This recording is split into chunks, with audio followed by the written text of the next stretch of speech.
As promised, folks, we're back for the final season of Insecure.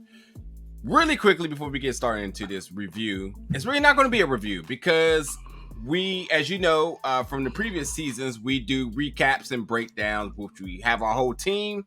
They will be joining us. However, because of being able to check this out early, we wanted to just give you all a little bit of expectations for what you can expect this year, this final season of Insecure. So, non-spoiler review, if you want to call it, but more or less just an oversight of things you can expect this season. Now, if you have not been or if you have never turned into this channel, as you know, I'm not Jared alongside of Lucas. We do weekly breakdowns and discussions of popular shows. Insecure has been one that we've been doing, and we said we was going to do it. But since we got this early, we just want to make sure we give you just a little bit of expectation as to what's going to come. And we haven't seen the entire season yet. So when we do give the reviews and the discussions, know that they are natural. They're not planned. They're not staged. They're not rehearsed. They're none of that. So like a certain other guy who reviews black television shows. One day I'm gonna get an email and gonna be like, hey, bro, I heard you were bad mouthing. I don't know who you is and that thick nigga on there. Y'all been bad mouthing me for years now. so just so you know, we want to be part of the watching experience with you all. So we watch it. We want you all to be a part of the conversation. And that way, when we watch it for the first time, we jump right to the review. And then you can join us there as we give our first and natural reaction discussions and breakdowns of it. Last thing I'm going to add is that, yes, we're not going to be perfect because we don't rehearse it, but we do try to give our best explanation of breakdowns of each episode. So therefore, Insecure Season 5 will be back each and every episode once the episode airs with our discussion and breakdowns with our team, giving you the best and hottest discussion of that episode. So therefore, Lucas, what can we expect this season or this episode from the first episode that is going to be premiering? I feel like we should 24th have a bleep button so I don't say something that ain't supposed to be said in the first place. So I'm like, you say, just don't put no name. All you gotta do is just don't put no names. You can put small things, but hey, from the first episode, what you're gonna get, it's just a reuniting of friends. I think that's the most important element of this first episode, and what it takes to actually maintain a friendship. Yeah, because that's the struggle here, as we know from the way last season ended, how both key female friendships was in turmoil. Yeah. Whether it was Issa and Molly's turmoil, was it Kelly's turmoil with her best friend now having a baby and where that put her in the mix of everything. So here you get to see them reunited over, I don't know, I can say that part, a college road trip. Like something nice, something set up to reunite them all and then see their interactions with one another. So this is just it's a reintroduction to the storyline, just in case it's been 2 years, just in case you forgot it. Yeah, they want to reintroduce you to the storyline. I missed this show, and there's really no other show that I've watched that's like this. Just how it delivers good, healthy messages, relatable messages, and just overall funny. And then when you have a cast who all of these women, which we'll focus on the beginning part, but the entire cast period. But because this episode focuses on the 4 women, everyone's so charismatic, but blend together so good that even in a scene where they all share scenes together, everyone shines. So, you know, if you've been a fan thus far, like Lucas said, season 5, episode 1, it gets you back into the midst of things. Almost reintroducing you to these characters. The drama that concluded with the end of season 4, starting us back off into season 5 as they try to repair their friendship. Now, again, it's not spoilers, but I will say this too. They, as Lucas nodded to, they revisit their alumni, Stanford University. I seen the little trailer clip or whatever, so I know you all can see that. It's funny. Issa has a purpose there, so they fly her out. She is a guest speaker so she can reflect on the state of her employment, her career, and all that other stuff. And while she does that, it's interesting because, like Lucas said, this is almost like them all looking into the mirror at each other. Everyone's kind of reevaluating their friendships with one another, but where they actually stand in life. So it's a lot of like, what's it called? There's a word here. Self recognition. Reflection. Self-reflection, self-recognition, whatever it may be. Everyone's just basically taking a moment to reevaluate themselves to say, like, what's our status? You know, where am I at where I want to be at in life? Am I happy? What's up with my friendship? How do I repair that? You know, all that sorts of different things. And at the same time, they're all having fun because they're back on their old stomping ground, seeing old friends. It's a lot of blackness for Stanford. There's a lot of blackness in this episode of Stanford. And look, even me, I had to look it up because I was wondering. I was like, wait a minute, there are no HBCUs in California. Not at all. So I don't think there's any on the West Coast. Yeah. So where do black people from the West Coast? I know that sounds bad, right? But like, do you just go to like the white? Atlanta. That's it. That's why everybody in Cali has been to Atlanta.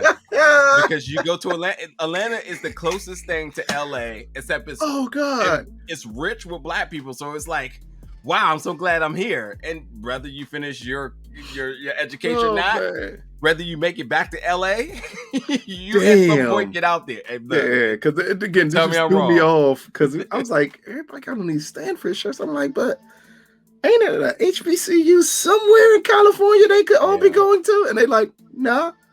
But because it kind of really sets a different... I always assumed that Molly, even though they kind of hinted before that they all met in college and they were friends from there, but it's like you expect Molly to go to Stanford, not necessarily Issa.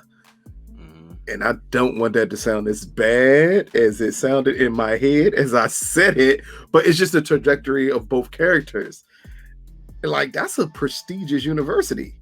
Yeah. It's as close to Ivy League as you can get without being Ivy League. Is Stanford considered Ivy League at this point? Can't remember. Andrew Luck went there.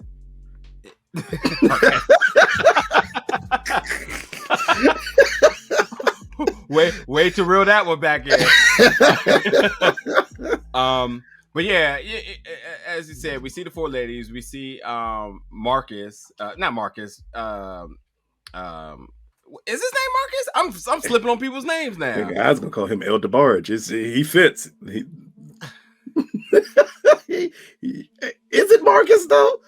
Dog. See, hey, we warned y'all. We warned y'all. We do not screw. We don't do anything. Like, we watch it and we like, okay, cool. Let's talk about it. I can't remember this dude's name. Look here. You heard me say Kelly and her friend who had the baby. You want to know why I said that? I couldn't remember the friend's name, which is Tiffany, right? Yes. There you go. Tiffany's husband. Tiffany's husband. Who are we going to call him this episode? Because wait. Just again, tune into the regular review. At that, it's two more people that will be able to correct us on these things that we forget. Yeah, Derek. Derek. Thank you, Derek.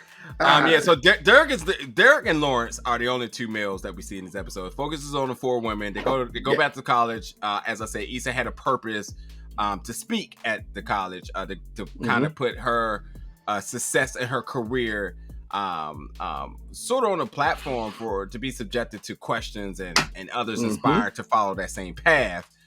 Derek is kind of there just assisting and whatnot, but he also is kind of, he's still funny. I think the whole dynamic with him and Tiffany, I really like it. I really like how natural the two of them are together. Almost can convince me that they are really dating in real life.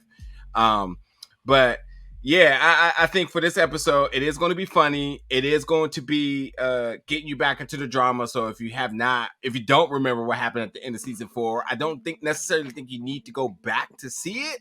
I think you should, though. Yeah, you should, but I don't think you need to. Yeah, if you have the opportunity, go back and just watch the finale. Because again, it's been 2 years. And, a lot can slip in 2 years to see where these relationships left off that, because this one picks up immediately afterwards. There's like no like prologue to help like bring you back up to speed with what's going on here. They jump directly into it.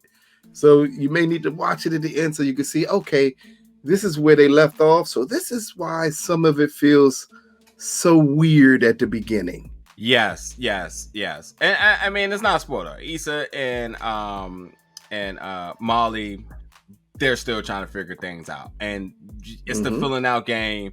As you said, the other two, they're also trying to fill each other out, or they're it's not the awkwardness, but they've been there. So like, yes. So like, it's like one friendship is on the path of complete recovery, and the other one is just getting to that beginning stage of it.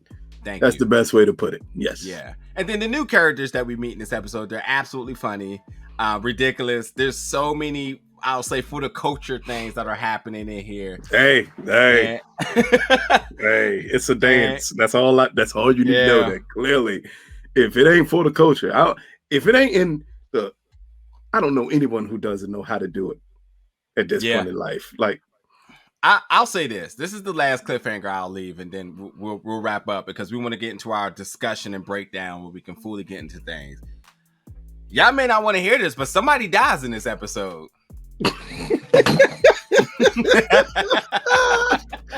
Oh man, somebody dies. It's unfortunate. It leads to another great question about how would you want to be remembered?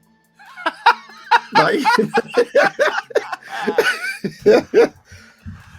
hey yo, for real, yo, we'll wrap this up. Again, after the conclusion of the show airing, that is where you can find our complete discussion and breakdown of each and every episode, where we want you all to jump in the comments, let us know your thoughts, your commentary, your predictions of each episode. And just like last time for you all, because I'm always going to say it's been 2 years since we reviewed this show. Yes, the other two people who will be joining us are women, because this is a show geared more towards women. So their opinions will matter more, because you don't just want to hear me and Najir riff off on women for 30 minutes each episode, because Najir already hate Molly. So we can't riff off. I don't hate Molly. Now you don't, because in 2019, you did show you hated. Nah, Molly. You still think I do? No, I've been flipped to her. I think ever since the whole thing with her and Andrew, I was like, you know what? I like Molly. So I for sure made that publicly known that I do not hate Molly. See, while you go back and hopefully catch the season finale of Insecure, so you can catch up on everything, go back to Big Gold Belt and catch our final review of season 4, so you can see how much Najir hated Molly. And then come back and see us. I've been delivered. We drop our spoiler discussion about this right after the episode airs. Whatever. Hey y'all, thank y'all for tuning in for this, and then we'll see you at the conclusion of episode 1, which that episode, if you didn't know, was titled Reunited. Okay, and that we are. See y'all in a few days.